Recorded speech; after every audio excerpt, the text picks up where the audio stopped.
BCom द्वितीय वर्ष के विद्यार्थियों का कंपनी सचिवीय एवं पद्धति के अंतर्गत कंपनी लॉ के अंतर्गत क्लास में स्वागत है।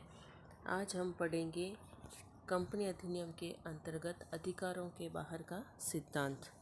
पार्षद सीमा नियम, जिसमें हमने पढ़ा कि कंपनी का नाम, उस राज्य के कार्यालय खंड, उद्देश्य, दायित्व, पूंजी खंड, अभिदाता खंड और नामांकन खंड के अंतर्गत पार्षद सीमा नियम के अंतर्गत सभी वैधानिक नियम लिखे होते हैं। यदि कोई कंपनी, अधिकारों के बाहर का सिद्धांत ये कहता है कि यदि कोई कंपनी पार्षद सीमा नियम के अंतर्गत जो उसकी निर्धारित सीमाएं हैं या जो अधिकार हैं उनके विरुद्ध या उन अधिकारों के बाहर कोई कार्य करता है तो वह अधिकारों के बाहर का सिद्धांत कहलाएगा। यह सिद्धांत ये कहता है कि अधिकारों के बाहर का सिद्धांत ये कहता है कि यदि पार्षद सीमा नियम के अंतर्गत दिए गए अधिकारों के बाहर कोई कंपनी कार्य करती है तो ऐसे किए गए कार्यों का अनुबंध व्यर्थ होता है।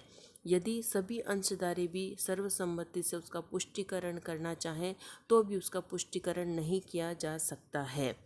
इस प्रकार अधिकारों के बाहर का सिद्धांत यानी पार्षद सीमा नियम के बाहर किए गए सारे कार्य व्यर्थ होते हैं।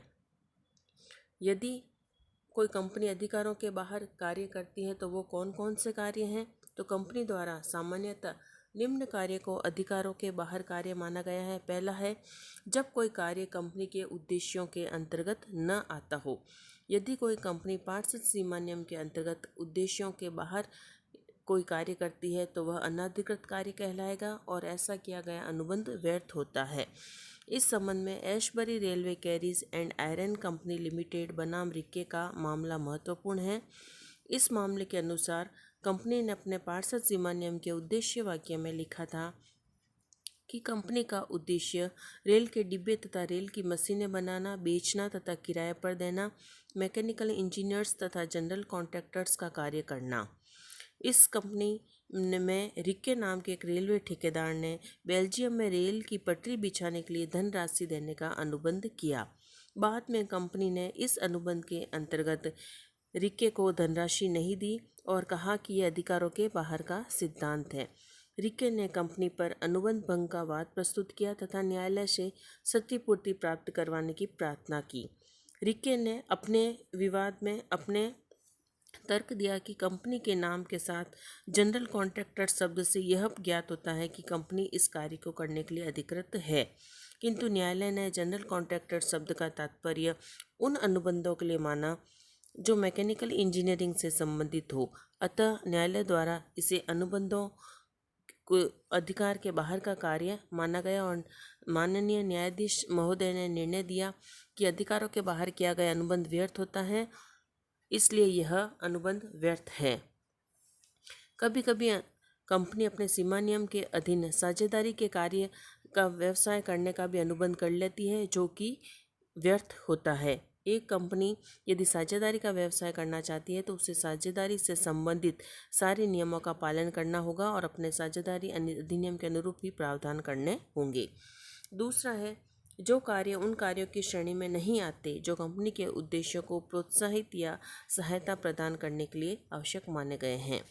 कभी कभी कंपनी द्वारा ऐसे कार्य किए जाते हैं जो उन कार्यों की श्रेणी में नहीं आते जो कि कंपनी के उद्देश्यों को प्रोत्साहित करने के लिए आवश्यक थे। इस संबंध में विजय लिमिटेड नामक एक कंपनी के सीमा नियम के उद्देश्य खंड में लिखा था कि कंपनी ऐसा कोई व्यापार या कार्य कर सकती है जो संचालक मंडल की राय में कंपनी द्वारा लाभपूर्ण तरीके से किया जा सकता है। कंपनी का मुख्य उद्देश्य खाली जमीन के प्लॉट्स या टुकड़े खरीदना तथा उन पर मकान बनाना था। व्यवसाय करने के लिए कंपनी के अध्यक्ष को भू संपदा के विकास के लिए आवश्यक धनराशि प्राप्त करने के स्रोतों के बारे में पर्याप्त जानकारी हो गई थी। फलतः उस कंपनी ने जय लिमिटेड के वित्त पोषक के रूप में सेवाएं देने का अनुबंध किया, जिसके लिए कंपनी को जय लिमिटेड को 2 लाख रुपए की फीस प्राप्त होनी थी।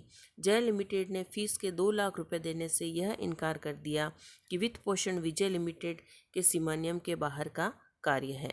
न्यायालय ने निर्णय दिया कि कंपनी के संचालकों ने विश्वास के साथ ये वित्त पोषण का कार्य किया था, फाइनेंस का कार्य किया था, अतः कंपनी इस कार्य के उद्देश्यों के साथ लाभपूर्ण तरीके से कार्य कर सकती है और यह कंपनी के अधिकार क्षेत्र में आता है। यह कंपनी के अधिकारों के बाहर का कार्य नहीं है, अतः अनुबंध पूरा करने के लिए कंपनी का दायित्व होगा।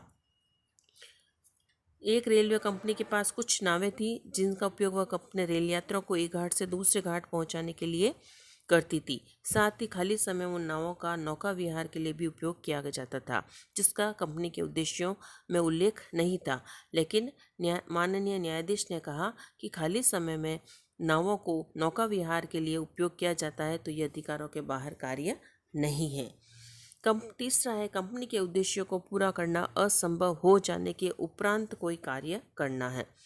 कभी कभी कंपनी के उद्देश्यों को पूरा करना असंभव हो जाता है और ऐसे में वह कंपनी उन कार्यों को करती है जो कंपनी के उद्देश्यों को प्रोत्साहित करने के लिए आवश्यक रहे, तो वे सभी कार्य कंपनी के अधिकारों के बाहर माने जाएंगे। जैसे एक कंपनी के सीमानिया में लिखा था कि कंपनी जर्मन पेटेंट के आधार पर खजूरों से कॉफ़ी तैयार करेगी। कंपनी को कॉफ़ी बनाने का जर्मन पेटेंट नहीं मिला, किंतु कंपनी ने स्वीडन से पेटेंट प्राप्त कर कॉफ़ी तैयार की और विक्रय चालू कर दिया। इस पर कंपनी के 2 अंशधारियों ने कंपनी के विरुद्ध न्यायालय में कंपनी के समापन की प्रार्थना की कि कंपनी अधिकारों के बाहर कार्य कर रही है। न्यायालय द्वारा दोनों पक्षों को सुना गया और यह निर्णय दिया गया कि कंपनी उद्देश्यों के बाहर कार्य कर रही है, अतः कंपनी का समापन किया जाए। कोई भी कंपनी या उसके संचालक अंतर्नियम या पार्षद सीमा नियम दोनों के अधिकारों के बाहर कार्य कर सकते हैं।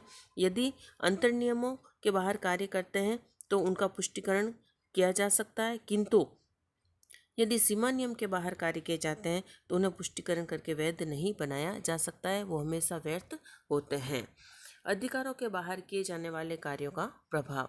यदि कोई कंपनी अधिकारों के बाहर कार्य करती है तो उन किए जाने वाले कार्यों का सबसे महत्वपूर्ण प्रभाव यही होगा कि ऐसा अनुबंध व्यर्थ होता है या अनिगत कार्यों द्वारा के लिए किया गया कोई भी अनुबंध व्यर्थ होगा और प्रभावहीन होगा।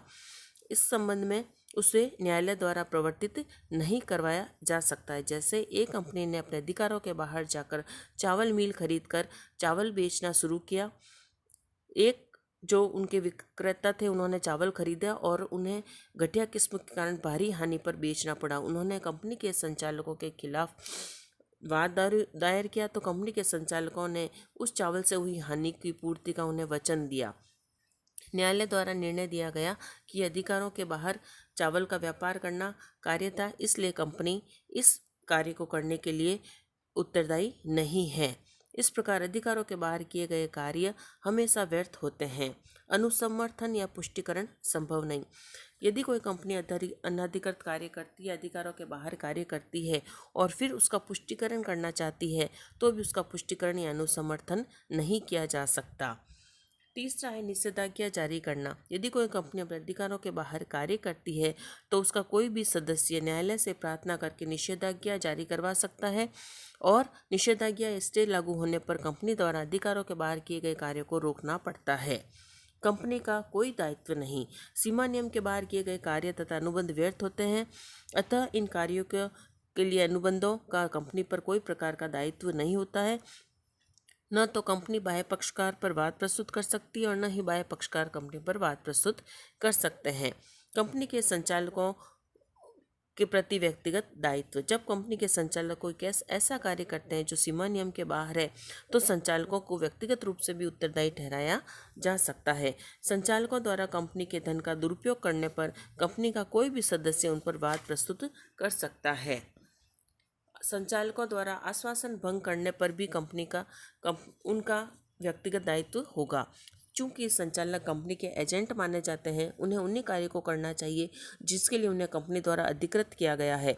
यदि वे अधिकारों के बाहर कार्य करते हैं जिससे आश्वासन भंग होता है तो उन्हें व्यक्तिगत रूप से उत्तरदायी ठहराया जा सकता है। अधिकारों के बाहर प्राप्त संपत्ति पर अधिकार। यदि कोई कंपनी यदि कोई कंपनी अपने अधिकारों तथा शक्तियों के बाहर कुछ संपत्ति खरीदती है तो उस संपत्ति पर कंपनी का अधिकार सुरक्षित रहेगा, क्योंकि कंपनी ने वह संपत्ति अपनी पूंजी से खरीदी है और वह स्वामित्व वैध होगा।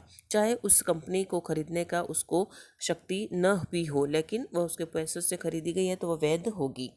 माल तथा सेवाओं के भुगतान के लिए कंपनी को बाध्य नहीं। यदि कोई बाह्य व्यक्ति कंपनी को उसके अधिकारों के बाहर कोई माल या सेवा उधार देता है तो उसका भुगतान प्राप्त करने के लिए वह कंपनी पर कोई बात प्रस्तुत नहीं कर सकता है, लेकिन यदि कंपनी के पास माल उपलब्ध है तो वह उस माल को वापस वसूल कर सकता है। उधार दिया गया धन वसूला नहीं जा सकता। यदि किसी बैंक या किसी व्यक्ति ने किसी कंपनी को अधिकारों के बाहर के कार्य के लिए धन उधार दिया है तो उस धन को वसूल नहीं किया जा सकता, लेकिन यदि कंपनी अपनी इच्छा से भुगतान करना चाहती है तो वह उस राशि का भुगतान प्राप्त कर सकता है। दुष्कार्य के लिए कंपनी का कोई दायित्व नहीं। यदि कोई कंपनी अपने अधिकारों के बाहर कार्य करती है जिसके कारण उससे कोई दुष्कार्य या गलत कार्य हो जाता है तो कंपनी को उस गलत अपराध के लिए भी दोषी नहीं ठहराया जा सकता है। कंपनी को अपराध के लिए तभी दोषी ठहराया जा सकता है जब वह अपराध किसी कर्मचारी ने अपनी सेवा के दौरान या अपनी नौकरी के दौरान किया हो। तो इस प्रकार हमने पार्षद सीमानियम के बाहर अधिकारों के बाहर कार्य किए जाने वाले सिद्धांत के संबंध में जानकारी प्राप्त की।